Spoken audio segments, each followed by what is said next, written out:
Cette fois-ci, nous allons essayer d'aller plus loin avec Bifrost et on va essayer de faire justement des manteaux de neige comme ça, comme sur cette image, à l'aide de scatter justement.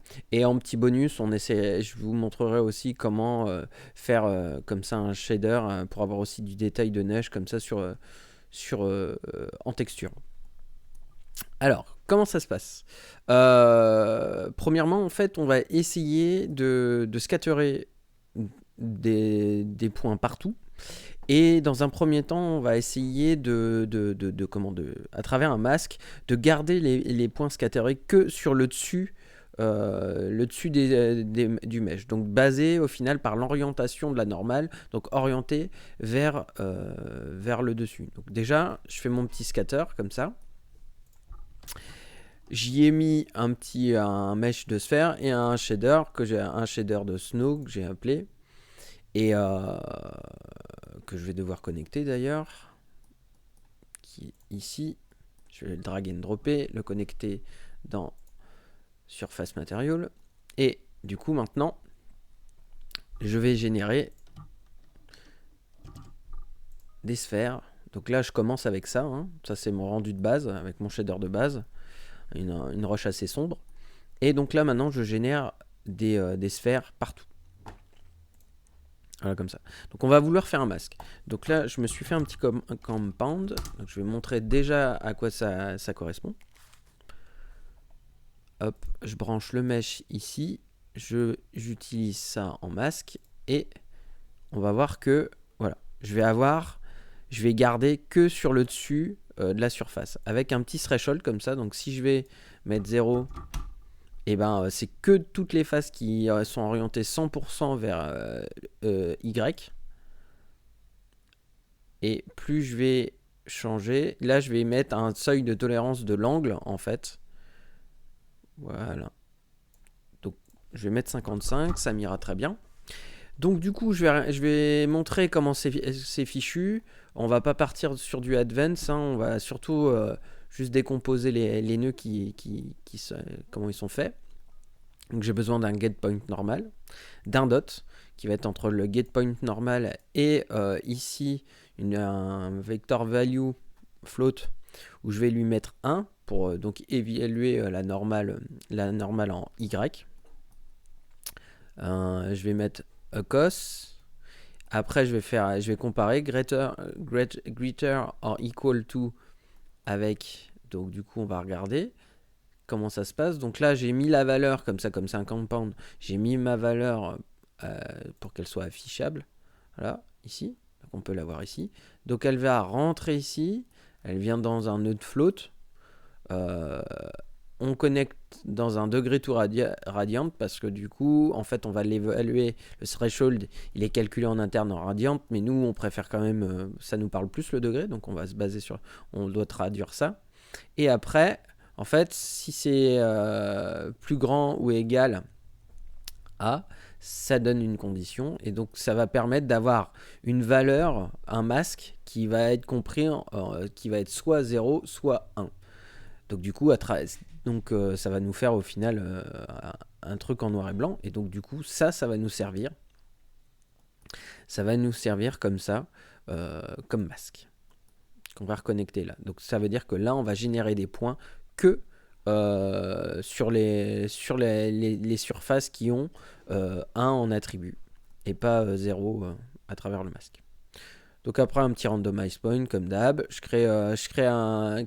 create instances. Je connecte donc, j'ai créé une sphère, j'ai réduit drastiquement ces segments pour pas que ça pèse trop lourd. Je lui ai assigné déjà un shader de neige. Et donc je viens connecter ça. Je vais juste remettre une densité un peu plus forte. Voilà. Donc là on commence à voir au final notre manteau de neige comme ça. Sauf que pour l'instant c'est que ça fait que des sphères qui sont en pénétration les unes avec les autres.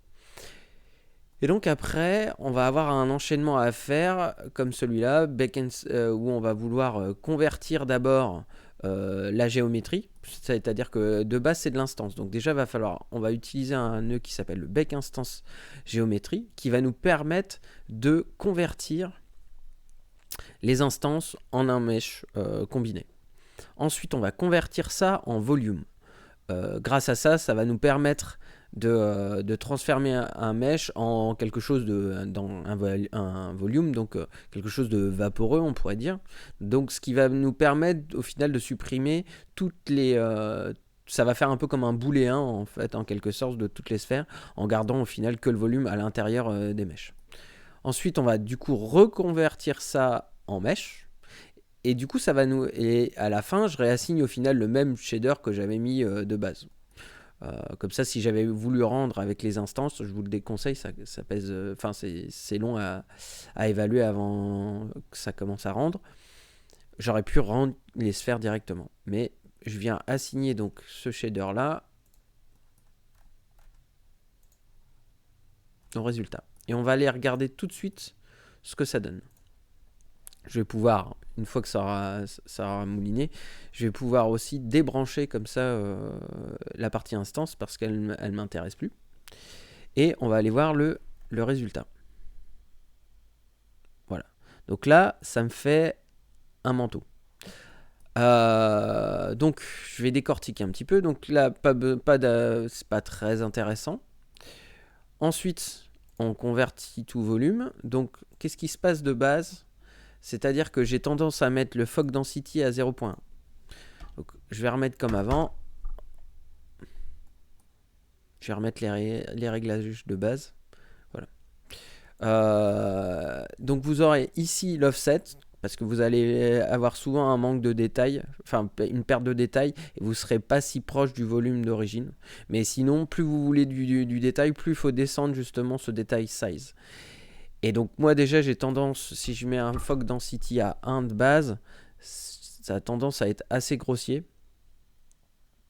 Donc du coup j'ai tendance par réflexe à mettre 0.1 en density et descendre petit à petit 0.01 en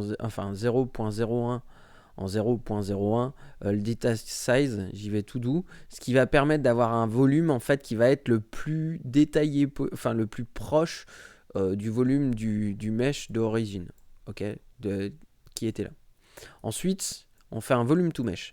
Et le volume to mesh, en fait, ce qu'il va faire, c'est qu'il va donc convertir ça en mesh et avec plus ou moins de subdivision. Donc pour driver cette subdivision, le niveau de subdiv, qui va permettre d'avoir de la précision sur justement ces petites coulures, là, on va dire, ça se fait dans le detail size scale. Et donc pareil, plus on descend dans les valeurs, plus on va avoir un niveau de subdiv qui va être tout petit. Donc malgré tout, ça met beaucoup de temps. Et donc plus je vais descendre le detail size ici, ou l'autre detail size qui est ici, plus ça va être long à compute. Donc il y a une balance à trouver et après il y a juste à compenser justement en mettant un offset. Donc ça va avoir tendance à shrinker, donc pousser vers l'intérieur les faces. Voilà. Et donc là, ça me plaît un peu plus. Le résultat est un peu plus conforme à ce que j'ai en tête. Et par contre, ça coûte moins cher que de devoir gonfler à fond le détail. Donc maintenant, je vais aller lancer le rendu. Et voilà. Je vais avoir mon manteau comme ça, qui va se générer. Mon manteau de neige.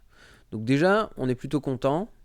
Je vais peut-être aller sur 2, histoire d'être un peu plus fin.